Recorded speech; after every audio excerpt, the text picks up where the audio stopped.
1절로 5절 말씀입니다. 구약성경 402페이지에 있습니다. 룻기 1장 1절로 5절 말씀입니다.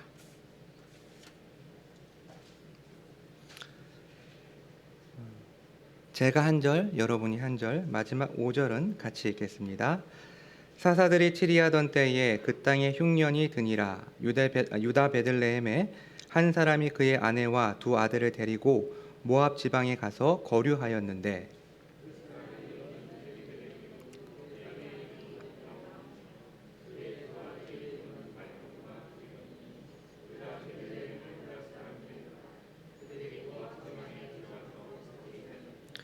나오미의 남편 엘리멜렉이 죽고 나오미와 그의 두 아들이 남았으며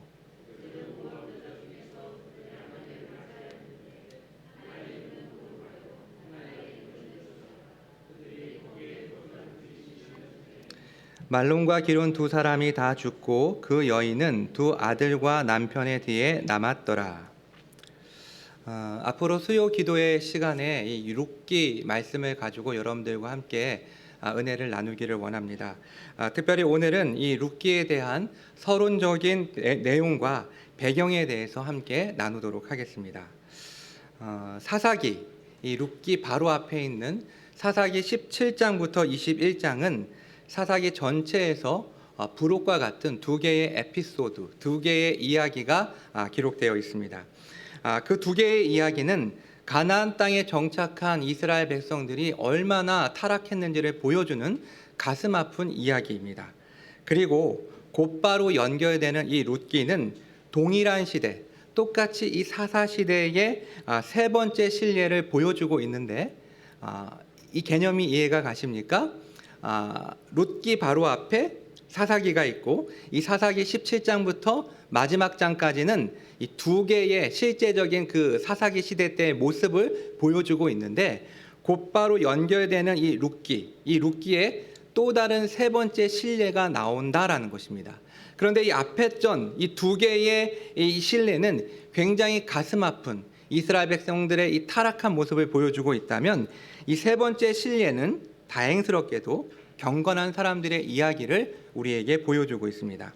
그래서 존 리드는 사사시대라는 어두운 시대적 배경 속에서 룻기는 유난히 밝게 빛나는 진주와 같다라고 말했습니다.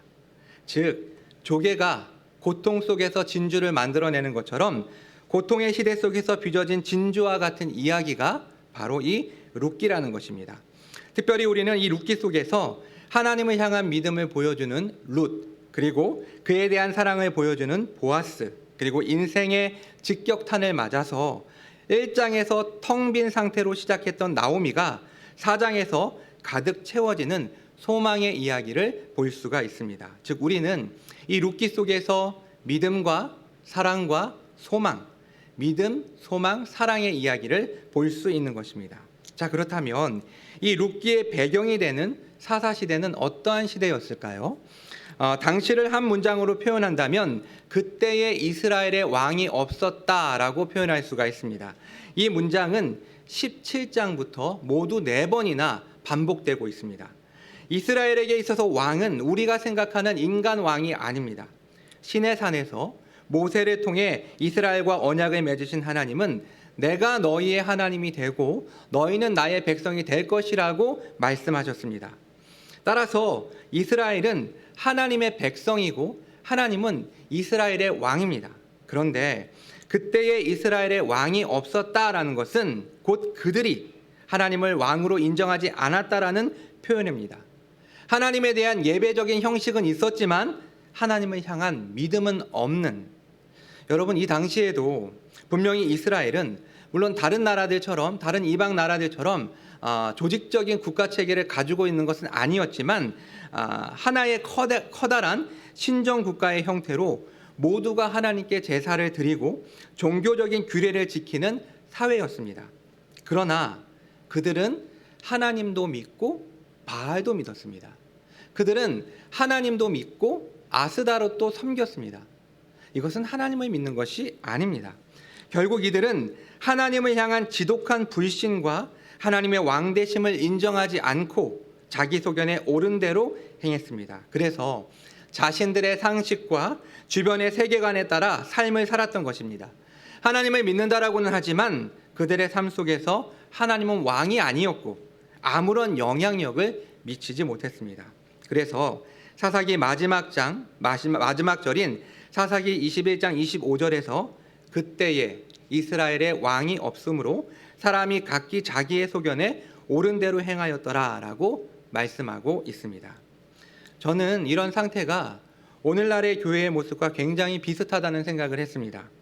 교회는 정해진 날, 정해진 시간, 그리고 넘칠 정도로 많은 예배와 프로그램들이 주중에 있지만, 하지만 하나님을 예배하고 주님을 찬양하지만 삶 속에 풍요로운 종교 활동이 있지만 사람들은 마치 그 옛날 이스라엘 사람들이 주님의 왕되심을 부인하고 각자 자신의 신을 만들어서 자신의 소견에 따라 살았던 것처럼 모두가 제각각 자신들의 우상을 만들어 교묘하게 그것을 섬기는 모습이 사사시대와 데칼코마니처럼 쏙 들어맞는다라는 것을 보게 된 것입니다. 하나님을 향해 예배하고 예수님의 이름으로 기도하지만 하나님은 이들의 왕이 아니고 예수님은 이들의 주가 아닙니다. 하나님은 이들의 삶에 아무런 영향력을 미치지 못합니다.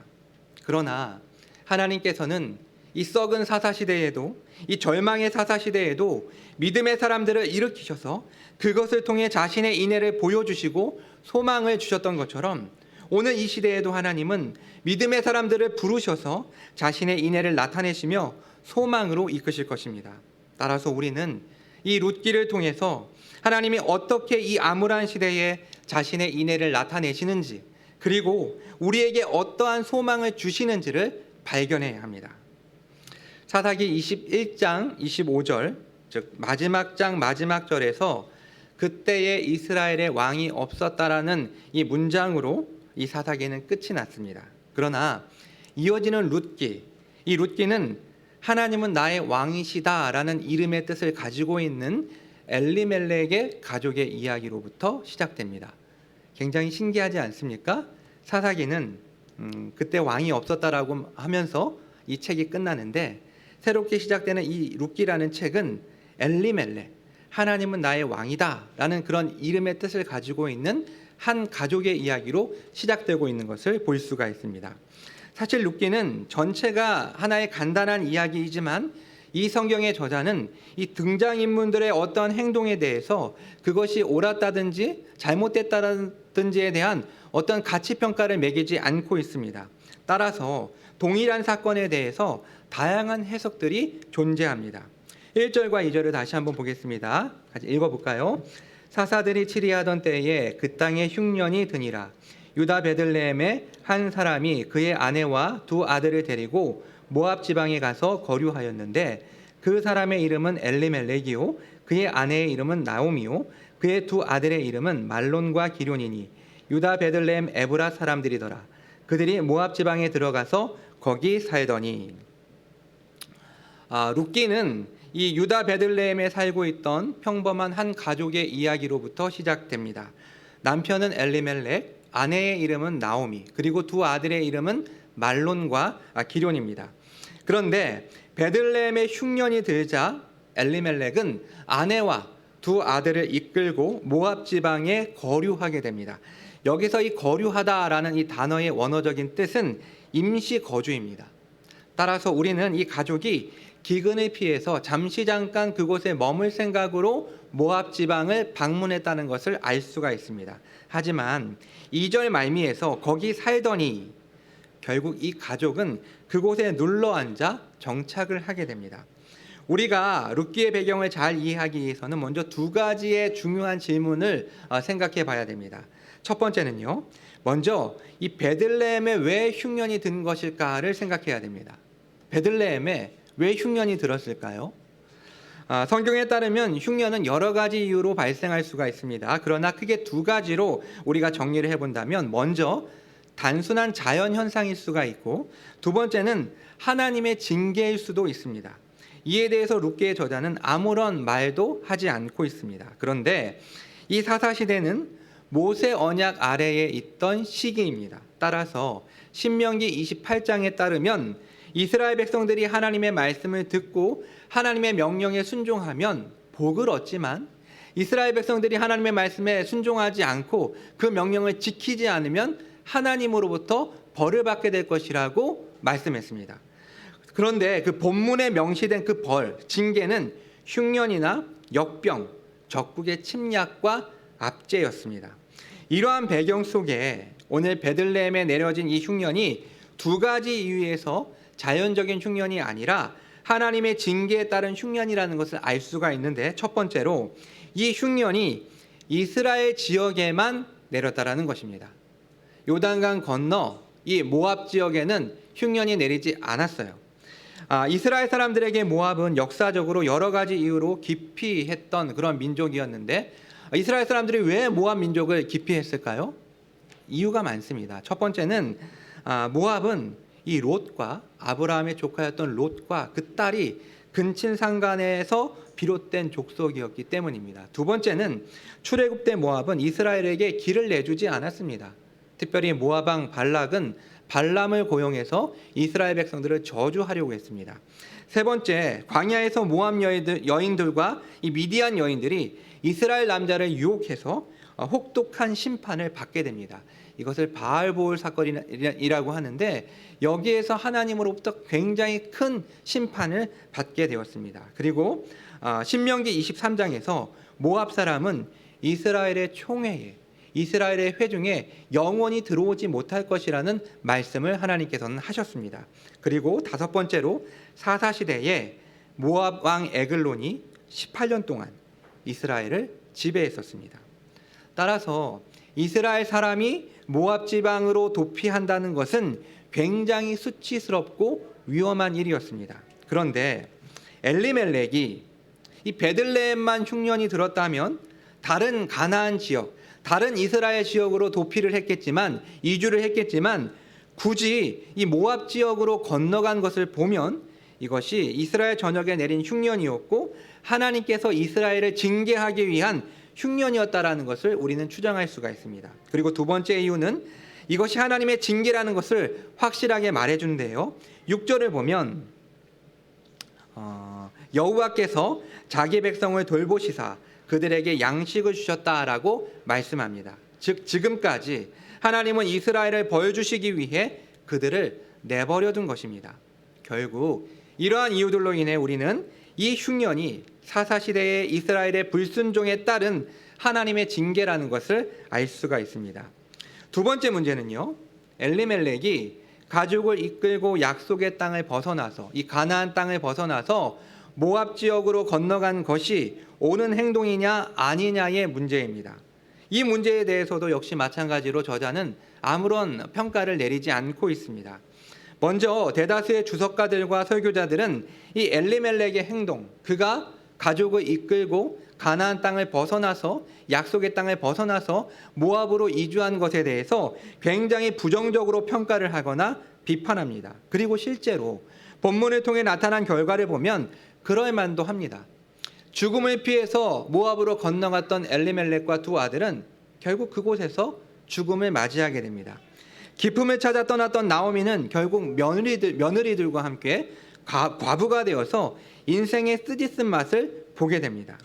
자, 그렇다면 정말 가나안 땅을 떠난 것은 잘못된 행동이고 그 죄에 대한 결과로 엘리멜렉과 두 아들은 죽고, 그리고 나오미와 두 며느리는 과부가 된 것일까요? 하나님께서 이들에게 저주를 내리신 것일까요? 우리는 이 문제를 결과만으로 쉽게 판단할 수 없고 그렇게 해서도 안 됩니다. 성경에서 그 땅에 기근이 임했다, 흉년이 들었다라는 이러한 표현은 오늘 이 룻기 1장 1절과 창세기 12장 10절 그리고 창세기 26장 1절에만 기록되어 있습니다. 창세기의 말씀들은 어떠한 내용일까요? 약속의 땅에 기근이 내리자 아브라함은 애굽으로, 그리고 이삭은 그랄 땅으로 내려가게 됩니다. 하지만 둘 다 아내를 여동생이라고 속이다가 어려움을 당했지만 결국 하나님은 이 사건들을 통해서 아브라함과 이삭에게 축복을 내리시는 기회가 되었습니다. 즉 이스라엘의 믿음의 조상들, 이스라엘의 믿음의 선조들도 기근 때문에 약속의 땅을 벗어난 적이 있었지만 하나님께서는 그들에게 복을 베풀어 주셨습니다. 또한 결론으로 이 사건을 평가한다면 아브라함이 약속의 땅을 떠났기 때문에 엘리멜렉이 약속의 땅을 떠났기 때문에 엘리멜렉이 모압 지역으로 들어갔기 때문에 모압 여자 룻을 며느리로 맞을 수가 있었고 이 룻을 통해서 다윗 그리고 나중에 예수님이 태어나게 되었습니다. 이 룻은 마태복음 1장에 기록된 4명의 여인 중에 1명 그리고 3명의 이방 여인 중에 1명입니다. 따라서 섣불리 엘리멜렉이 약속의 땅을 떠나서 모압으로 간 것을 부정적으로 우리는 말할 수가 없습니다. 정리해 볼까요? 이스라엘 땅에 흉년이 왔습니다. 그리고 이 흉년은 10년이 지나서야 끝이 났습니다. 우리는 서두에서 이 흉년이 자연재해가 아니라 하나님이 이스라엘 백성들에게 내린 징계라고 이야기를 했습니다. 한 사회가 고통과 어려움을 당할 때는 그 시대를 살아간 하나님의 백성들이 제 역할을 못한 경우가 많습니다. 소돔과 고모라가 왜 멸망했습니까? 그 성에 의인 10명이 없었기 때문에 소돔과 고모라가 멸망했습니다. 롯은 하나님께 의롭다고 칭함을 받았지만 그의 아내는 뒤를 돌아보았다가 소금 기둥이 되었고 또 약혼한 사위들은 하나님의 경고를 농담으로 여겼습니다. 그리고 두 딸은 아버지에게 술을 먹여서 부정한 방법으로 모압과 암몬 족속을 만들었습니다. 제대로 된 신자, 하나님의 말씀을 두려워하고 영적인 가치관을 가지고 살아가는 사람들이 그 당시엔 없었습니다. 때문에 소돔과 고모라는 결국엔 멸망할 수밖에 없었던 것입니다. 그리고 예레미야 5장 1절을 보면 너희는 예루살렘 거리로 빨리 다니며 그 넓은 거리에서 찾아보고 알라. 너희가 만일 정의를 행하며 진리를 구하는 자를 한 사람이라도 찾으면 너희가 만일 정의를 행하며 진리를 구하는 자를 한 사람이라도 찾으면 내가 이 성읍을 용서하리라. 하나님께서는 이스라엘이 멸망할 때도 예레미야 선지자에게 신자가 없어서 이 성이 망한다라고 말씀하시고 있는 것입니다. 그럼 룻기의 주요 등장인물이 되는 엘리멜렉의 가족의 영적 상태는 어떠했을까요? 물론 제한된 정보로 그들의 영적 상태를 온전히 파악하는 것은 무리가 있겠지만 몇 가지 내용을 살펴보면 먼저 이들은 전혀 믿음이 없는 사람들은 아니었습니다. 엘리멜렉이라는 이름의 뜻은 제가 먼저 번에도 이야기를 했지만 하나님은 나의 왕이시다라는 그런 의미이고 나오미도 친절함, 달콤함, 유쾌한이라는 뜻으로 이들은 믿음이 좋은 가정에서 태어난 것처럼 보입니다. 부모님들이 자녀들에게 아름답고 신실한 이름을 지어준 것이죠. 물론 모든 이름이 다 특별한 의미가 있는 것은 아닙니다. 그러나 후에 나오미가 20절에서 나를 나오미라 말고 말하라 부르라 라고 말하면서 이 고통이 전능자 곧 하나님으로부터 왔다라고 고백하는 것을 보면 그녀가 이름이 가지고 있는 의미를 중요하게 생각하며 하나님에 대한 마음, 하나님에 대한 신앙이 있었음을 우리는 볼 수가 있습니다. 하지만 엘리멜렉과 나오미 부부의 그 이후의 선택과 결정을 보면 의구심이 드는 점들이 굉장히 많이 보입니다. 물론 흉년을 맞아서 모압 땅으로 간 것 자체가 좋다 나쁘다 평가할 수는 없다라고 우리가 이미 정리를 했지만 본문 속에서 이들이 어떠한 선택의 상황에서 결정의 순간에 하나님께 기도하고 하나님께 구했다라는 그런 표현들을 우리는 발견할 수가 없습니다. 물론 이것은 상세하게 기록하지 않는 룻기의 기록 특성 때문일 것처럼 보입니다. 그러나 자녀들의 이름을 짓는 것을 보면 예사롭지가 않습니다. 부부의 두 아들, 이 말론과 기럨. 말론은 환자라는 뜻을 갖고 있고요. 그리고 기럨은 죽음이라는 뜻을 가지고 있습니다. 이게 뭘까요? 물론 여기에는 이견들이 있습니다. 어떤 사람들은 이 이름은 룻기에서의 역할을 감안한 가명이라고 말합니다. 즉 실제 이름이 있는데 문학적으로 좀 더 극적인 효과를 나타나기 위한 가명으로 이 말론과 기럨이 사용되었다라는 것이죠. 그리고 또 어떠한 사람들은 이것은 가나안식의 이름으로 자식의 이름을 이렇게 지어서 액땜을 하려고 했다고 말합니다. 여러분 이 의미를 이해하시겠습니까? 이런 비슷한 사례가 우리나라에도 있었습니다. 지금도 그러는지 모르겠지만 어릴 때의 이름, 아명을 굉장히 천하게 부르는 그런 풍습들이 있어요. 뭐 개똥이, 말똥이, 말순이 이렇게 부른다라는 것이죠. 왜 이렇게 이름을 부를까요? 이름이 좋고 귀하면 귀신들이 눈여겨보다가 그 아이를 데려갈 수 있다라고 생각을 해서 어린 시절 일부러 천하게 이름을 부르는 것입니다. 만약에 부부가 후자의 의도로, 저는 이 후자 쪽이 더 맞다라고 생각을 하는데, 후자의 의도로 자녀들의 이름을 지었다면 이들의 세계관은 지극히 세속적이라고 말할 수가 있습니다. 이뿐만이 아닙니다. 자녀들의 아내를 구할 때도 아무런 거리낌 없이 이방 여인과 결혼을 시키는 것. 또 이 부분은 우리가 다음 시간에 살펴보겠지만 저는 나오미의 마음을 충분히 공감할 수 있습니다. 그녀가 어떠한 마음으로 며느리들을 돌려보내려고 했는지를 충분히 이해하고 공감을 하지만 15절을 보면 나오미가 이 룻을 재차 설득하면서 보라, 내 동서는 그의 백성과 그의 신들에게로 돌아가나니 너도 너의 동서를 따라 돌아가라 라고 말하고 있습니다. 이 말은 인간적으로는 충분히 공감이 되는 말이지만 또 나오미로서는 며느리를 선대하는 그런 표현이지만 엄밀하게 이야기하면 불신앙적인 말입니다. 이방 땅에서 다시 이방인과 결혼하고 그들의 신을 섬기라는 그런 의미이기 때문입니다. 정리해 볼까요? 이 엘리멜렉과 나오미와 엘리멜렉은 이스라엘 사람, 하나님과 언약을 맺은 언약 백성입니다. 즉 이들은 구약교회의 신자입니다. 하나님을 알았고 하나님께 제사를 드리며 살았습니다. 또 부모로부터 믿음을 물려받았을 것입니다. 그러나 이 사람들은 가나안 땅에 살면서 서서히 가나안식의 사고에 물들었고 하나님이 자신들의 삶의 중심이 아니라, 왕이 아니라 지극히 세속적인 사고로 살아가고 있는 종교인이 되었던 것입니다. 그리고 이 엘리멜렉 가족은 사사시대의 전형적인 교인들의 모습이었을 것입니다.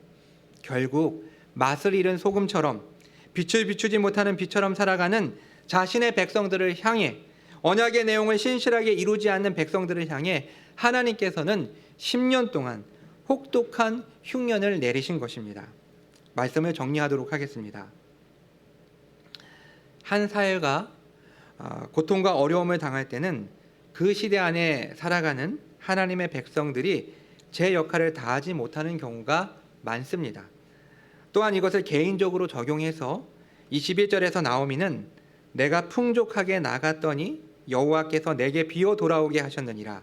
여호와께서 나를 징벌하셨고 전능자가 나를 괴롭게 하셨거늘 너희가 어찌 나를 나오미라 부르느냐 하니라 라고 말하면서 자신의 인생에 닥친 이 어려움이 자신의 잘못에 대한 하나님의 징계라고 고백합니다.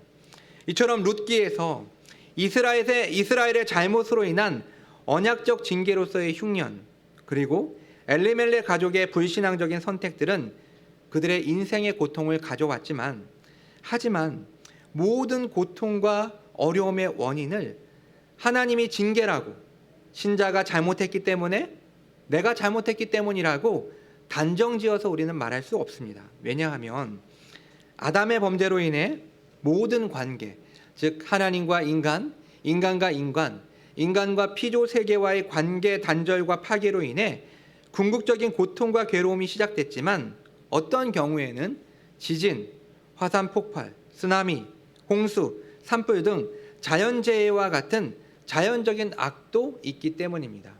인간이 잘못했기 때문에 일어나게 되는 윤리적인 악, 도덕적인 악도 있지만 자연적인 악도 있기 때문에 이러한 모든 현상들을 신자의 잘못 때문이라고, 내가 잘못 때문이라고, 그래서 하나님이 나에게 징계를 내리신 것이라고 우리가 생각할 수 없다라는 것이죠. 그러나 신자는 이런 고난과 고통이 왜 일어났는지를 생각하면서 자신을 돌아보고 하나님께 물어야 합니다. 아무런 영적인 감각 없이 이것들이 세상의 인과관계 속에서 일어났다고만 생각해서는 안 됩니다. 우리가 사는 이 땅에서 일어나는 일들, 그것이 사회적이건 그리고 개인적이건 그것을 우리의 신앙과 별개로 생각해서는 안 됩니다. 즉 하나님이 주시는 고통을 생각하고 그 고통을 묵상하고 하나님 앞으로 가져와서 우리는 그것을 씨름해야 합니다. 당장은 아무런 답이 없는 것 같고 그 고통이 너무나도 극심하여 괴롭지만 이러한 과정 속에서 우리는 주님의 뜻을 발견할 수 있게 됩니다. 두 번째로 하나님은 고통 속에 있는 인생에게 인애로 대하신다는 것입니다. 하나님의 인애는 우리가 뭔가를 하고 어떻게 했는지의 여부에 따라 내려지는 것이 아닙니다. 여기서 우리는 이 룻기를 관통하는 헤세드, 인애라는 단어를 이해할 필요가 있는데 라이프 성경 단어 사전에 따르면 헤세드는 명사로서 어질고 자비로움, 이는 언약에 기초한 하나님의 불변적인 사랑이라는 의미를 가진 히브리어다라고 표현하고 있습니다. 특별히 본문 속에서 중요한 것은 이것이 언약적 사랑이라는 것, 불변하는 하나님의 사랑이라는 것입니다. 그래서 정리하면 상위자가 어려움에 처한 하위자를 그럴 의무가 없음에도 맺은 언약 때문에 그 맺은 언약을 기억하여 자발적으로 보이는 헌신과 사랑이 바로 인애입니다. 즉 인애는 하나님의 언약에 기초되어 있습니다.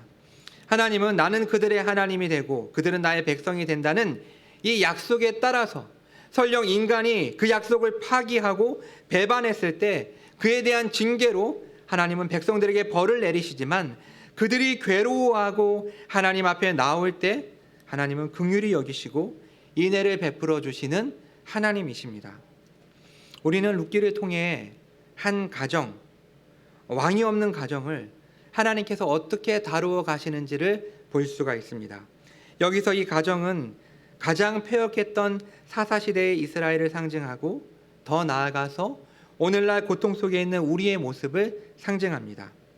한 민족의 부패함, 한 가정의 불신앙, 그리고 우리 개인의 범죄함 속에 인애의 하나님은 마라와 같은 쓴 징계를 허락하시고 다시 변함없는 사람으로 우리를 품어주십니다. 이제 엘리멜렉이 죽고 이 무게중심이 나오미에게 옮겨간 이 가족은 사실 소망이 없습니다. 한마디로 말하면 텅 빈 상태입니다. 나오미, 즉 달콤함이 아닌 마라, 쓴 인생의 온갖 쓴맛을 경험하는 가족이 된 것입니다. 사실 이런 소망 없는 가정에 소망을 주시는 분은 하나님이십니다. 따라서 룻기는 룻의 믿음이, 보아스의 사랑이 나오미의 성공 스토리에 초점을 맞춰줘서는 안 됩니다. 물론 드러나는 것은 이 사람들의 믿음과 사랑과 소망이지만 이 이야기 밑에 흐르는 하나님의 인애, 즉 하나님께서 자신의 인애를 이 등장인물들을 통해서 내려주심으로 결국에는 마라가 다시 나오미로 텅 빈 상태에서 채워지는 상태로 된다는 것이 바로 이 룻기의 핵심입니다. 아시다시피 사사기는 죄의 순환이 7번 일어납니다. 이스라엘 백성들이 죄를 지으면 하나님의 언약적인 징계로 이스라엘은 왜국에 의해 압제를 당합니다. 그럼 하나님께서 이스라엘 백성들의 고통 중에 신음하면 하나님께서는 그들을 불쌍히 여기시고 그 언약을 기억하시고 그들에게 인애를 베푸셔서 사사를 통해 구원해 주십니다. 그럼 이스라엘의 평화가 오고 얼마 후에 이스라엘 백성들은 이것을 잊어버리고 또 죄를 짓습니다. 이런 어처구니 없는 상황이 7번이나 반복되는 것이 바로 사사기의 내용입니다. 사랑하는 성도 여러분, 고난과 고통이 올 때 우리의 관심과 마음은 온통 그것에만 맞춰지게 됩니다. 그리고 우리는 즉각적으로 왜 이런 일이 나에게 일어났을까? 어떻게 해야 이 고통으로부터 벗어날 수 있을까만을 생각하게 됩니다. 또한 불신자들은 단순히 육신과 환경의 괴로움과 고통에 대한 두려움만을 호소하지만 신자는 이 마라와 같은 고통과 괴로움이 하나님의 진노인 동시에 인애의 회초일이라는 것을 기억해야 합니다. 하나님이 우리에게 주신 고통을 낭비하지 말고 그것을 통해 하나님의 뜻을 발견해야 합니다. 하나님은 인애의 하나님이십니다. 예수 그리스도를 믿는 신자는 결코 하나님의 사랑, 이 언약적인 사랑에서 끊어질 수 없습니다. 우리가 잘 알고 있는 말씀 로마서 8장 38절과 39절은 이렇게 말합니다. 내가 확신하노니 사망이나 생명이나 천사들이나 권세자들이나 현재 일이나 장래 일이나 능력이나 높음이나 깊음이나 다른 어떠한 피조물이라도 우리를 우리 주 그리스도 예수 안에 있는 하나님의 사랑에서 끊을 수 없으리라. 빌립보서 1장 6절은 이렇게 말합니다. 너희 안에서 착한 일을 시작하신 이가 그리스도 예수의 날까지 이루실 줄을 우리는 확신하노라. 먼저 오늘날 이 시대가 겪고 있는 아픔에 물론 그것이 어떠한 이유로 우리가 당하고 있는지 분명하게 알 수 없지만 그것이 하나님의 섭리하에 이루어지고 있고 우리는 그것을 신실하게 하나님 앞에 물어야 합니다. 그리고 우리 자신을 돌아보며 그동안 신자로서 책임을 다하지 않은 것, 기도하지 않고 소금의 맛을 내지 않고 빛을 비추지 못함에 주님 앞에 회개하고 함께 아파하면 좋겠습니다. 또한 지금 고난 속에 있는 우리의 모습 때문에 좌절하거나 낙심하지 마십시오. 그리고 주님 앞에 나아가 주님의 인애를 구했으면 좋겠습니다. 하나님께서는 우리의 신음을 외면치 않으시고 반드시 당신의 인애를 내려주실 것입니다. 이 시간 오늘 주신 말씀을 기억하면서 우리가 같이 좀 기도하면 좋겠습니다.